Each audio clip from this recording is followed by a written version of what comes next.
Pakistan team সাম্প্রতিক সময়ে খুবই খারাপ সময়ের মধ্যে দিয়ে যাচ্ছে।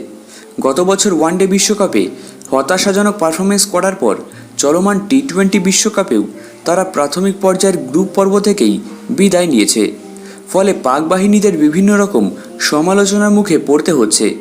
এবার এর মধ্যেই মার্কিন যুক্তরাষ্ট্রে পাকিস্তানের অন্যতম তারকা পেসার হারিস রাউফকে ক্রিকেট ফ্যানদের সঙ্গে রীতিমতো হাতাহাতিতে জড়িয়ে পড়তে দেখা গেল।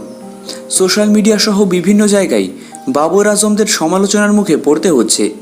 এর মধ্যেই এবার পাকিস্তানের অন্যতম তারকা পেসার হারিস রাউফের একটি ভিডিও সামনে এসেছে।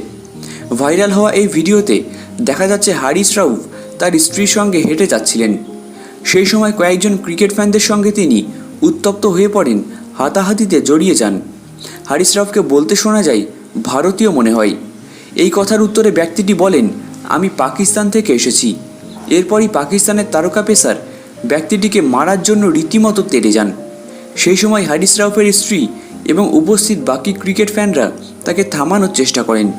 ফলে বর্তমানে ভিডিওটি সামনে আসতেই সোশ্যাল মিডিয়া জুড়ে রীতিমতো ভাইরাল হয়েছে। অন্যদিকে এই ঘটনার আগে পাকিস্তান টিমের প্রধান কোচ গ্যারি কাস্টানের একটি চাঞ্চল্যকর বক্তব্য কিন্তু সামনে এসেছিল। পাকিস্তান টিমের মধ্যে ঐক্য এবং শৃঙ্খলা নেই বলে তিনি অভিযোগ করেছিলেন।